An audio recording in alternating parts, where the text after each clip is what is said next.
Next up, I'll head over to Brooklyn, New York City. Bring back Bert Lee. Hey there, it's great to be back here. My sound okay? Yep, sounds good. Alrighty, alrighty. Everyone's been so great since the show began. I've been lurking back here, just sucking it up like a sponge. Nobody slouching. It's just great. So I'm happy to be here.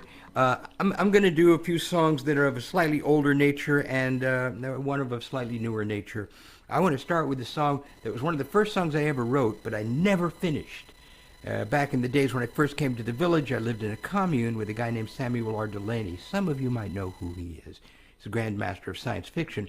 And I loved the song. People always requested it, but I was kind of disappointed that I didn't know how to end it. And one day he looked at me and said, "You've told half of a ghost story." So I spent 60 years thinking about that comment, and just about a month ago, I finished the darn thing. So this is a tune called The Blue Locomotive.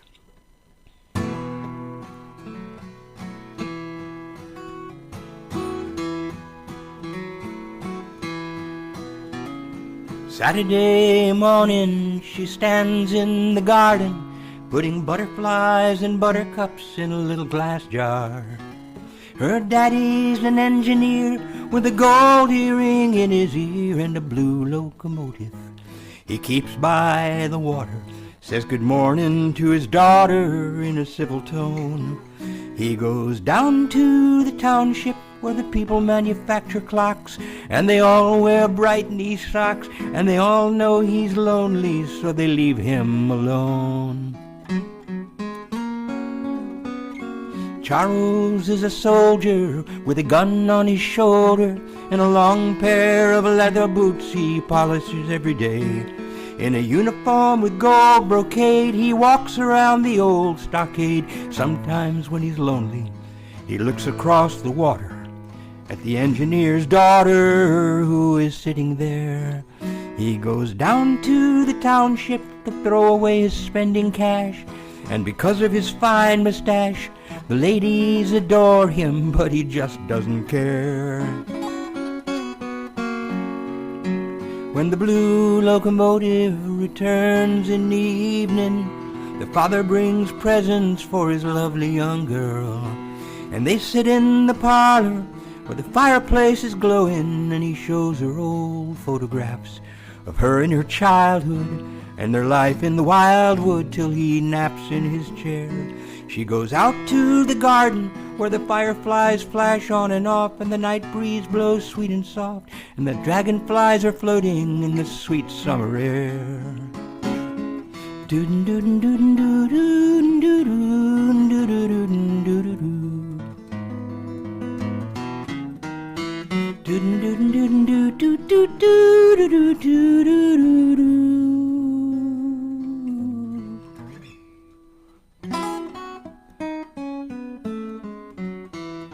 Who is this maiden who stands in the garden? And who is this soldier keeping watch on his post? And the jolly old engineer, what is he doing here? Perhaps they are dreaming, each one of the other. Perhaps each is a memory or each is a ghost. And the little town is quiet now since the rail war shut the rail down, and the toy shops are shuttered, and the people in their knee socks, their locomotives and cuckoo clocks are all lost in the past. Doodin doodin doodin doodin doodin doodin doodin doodin doodin doodin doodin doodin doodin.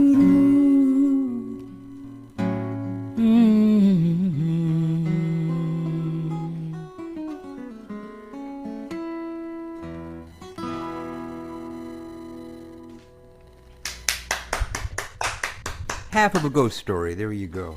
The best ghost stories are the ones that don't announce themselves as ghost stories, but you have to wonder, what the fuck is going on there?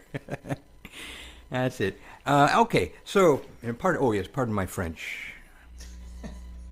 I know we have a sensitive audience. This is a tune I broke out of bondage from some old tapes that I had made a few years ago. Wasn't very good back then, but I rewrote it, and I think I turned it into something quite manageable. It's an Eastern Western, a song dedicated to the sort of silly Chinese martial arts movies of the 1970s, many of them produced by a fellow by the name of Run Run Shaw. And it's basically the premise is that all cowboy songs are the same, whether they're spaghetti westerns or traditional American westerns or these samurai-style Chinese martial arts type movies of the 70s. So this tune is called Run Run Shaw.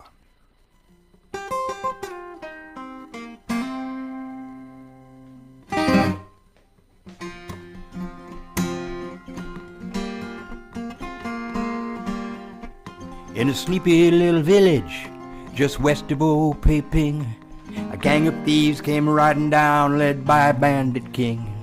When the sheriff tried to stop them, they relieved him of his life. Now they're gambling in the tea house and they're spoiling for a fight. Send for the soldiers, send for the warriors, send for the man that they call the Dragon Sword. Those dirty, rotten highwaymen deserve a taste of hell. They've terrorized the villagers and they've pissed into the well. Next day down the highway comes a stranger with a staff. Guzzling from a wine jug, he throws out a hearty laugh. Oh, he walks into the tea house where he buys a plate of beans, takes a table in the corner where he sizes up the scene. Those gangsters, they don't like him and they come and gather round, and the next thing you know, there's a fist fight going down. Someone throws a dagger that he catches in a teacup. With his martial arts like lightning, those bad boys, they can't keep up. Run, run, Shaw, mister, it's all right. It's not your fault that the kids all want to fight. Someone breaks the law, someone else must make it right. It's all about the heroes. Run, run, Shaw. Someone comes down from the balcony, it's little sister with a fan. Come down to jump into the fray, she fights just like a man. With her hands as swift as butterflies, she knows just how to use them. If those gangsters want to risk their lives, they're surely gonna lose them.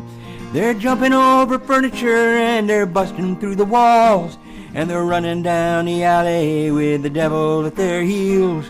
And when the dust has settled, it's just anybody's guess. Who will pay for all these dishes? Who will clean up all this mess? Run, run, Shaw, oh mister, it's all right. It's not your fault that the kids all want to fight. Someone breaks the law, someone else will make it right. It's all about the hero. That evening in the moonlight beside a misty lake, the stranger and the maiden in a friendly duel partake. He with his drunken monkey, she with her throwing stars. They fight defying gravity, the tenderest of wars. Your martial arts are pretty good, she tells him with a snort. And if that seems a bit dismissive, it's only meant in sport. And they lie down in the meadow while the moon is going down. Next morning he has left her, gone to save another.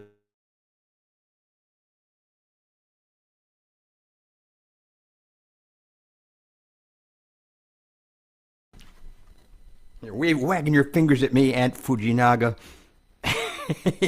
You brilliant songwriter, you. Aunt Fujinaga, good Lord. You know, if I had half as much talent as you had, you'd have twice as much as me. That's all I can say. This is a song I recently wrote with my friend Fabio Fantuzzi, an Italian Dylanologist. How do you like that? Who studied at one of the universities and came to New York a couple of years ago to do some treatises on Bob Dylan. So we just recently did a show at the Cafe Wa, where he and I shared the stage with David Amram and a whole bunch of people from the West Village in the 60s, and had a great show at the Cafe Wa, which I will be now following up with various shows over the next year of good times in the West Village, 60s and 70s, Tim Hardin, Richie Havens kind of songs, and it'll be great. The Cafe Wa turned out to be a great audience. This is a tune that Fabio and I wrote. It was the first one we wrote together. We're still working on some more right now. And this is a meditation on a song, rather on a painting, called The Sleeping Gypsy. And you will get, the door prize if you know who the painter was who made it. Just chirp up at the end of the song.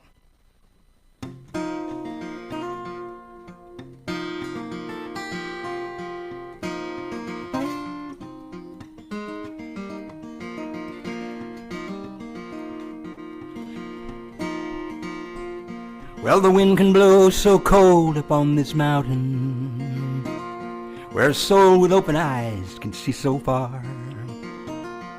The gypsy comes to take a rest and ponder, seeking comfort in the brandy in her jar. She shuts her eyes, she thinks just for a moment, then finds the lure of sleep much stronger than it seems. A lion comes to watch her while she's dozing, unless it's just the lion in her dream.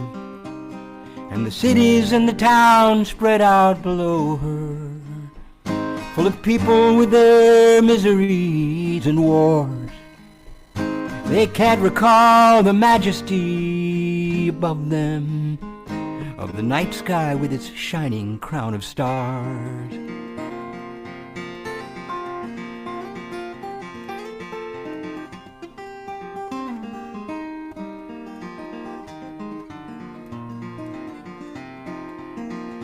Well, the full moon keeps a watch all night above her, but now the moon, the lion, and the stars are gone. She takes up her lute, her walking stick and satchel, and haunted by the lion, the gypsy travels on. And all the things we take to be so far away turn out to be much closer than they seem. A signpost on the road we pass unnoticed, the distance from the waking world to dreams. The distance from the waking world to dreams.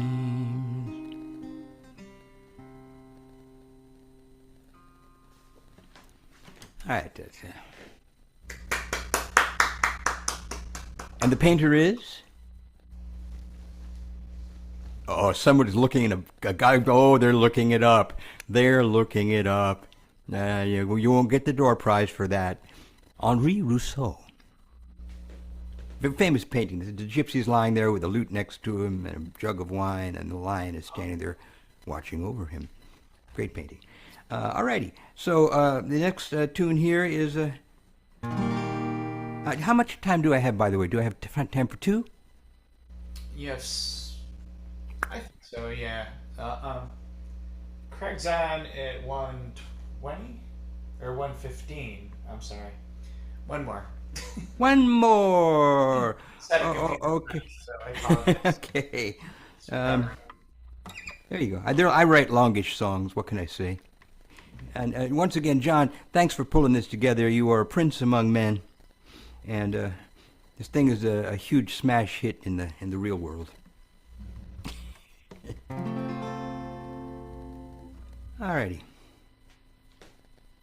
What to do? Okay.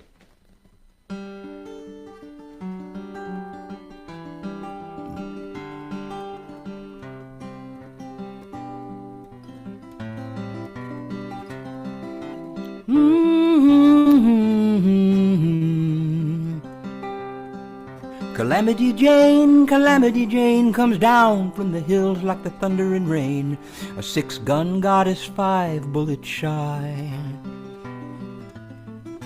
No one can tell if her life is a lie.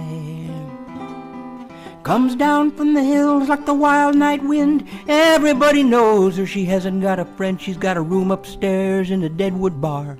A dime novel hero and a rodeo star. Shoots down dreams like bottles on a shelf. Standing at the mirror and talking to herself.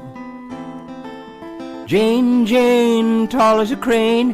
Who can believe and who can explain if her life is a legend or the legend is a lie? She shoots her pistol at the stars in the sky.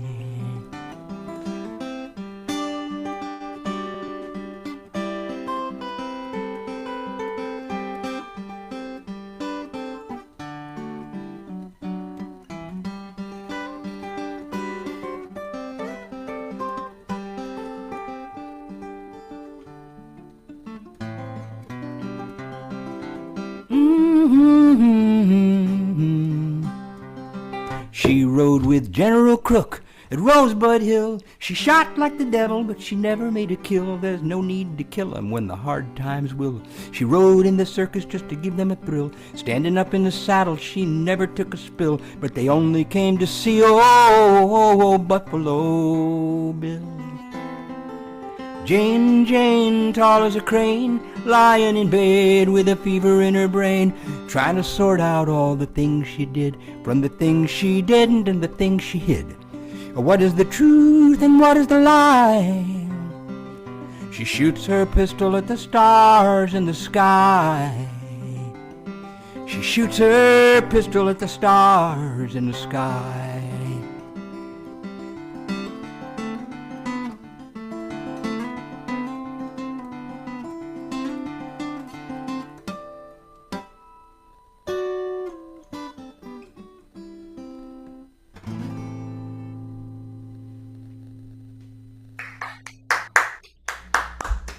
I thank you all. I thank you all. I thank you all.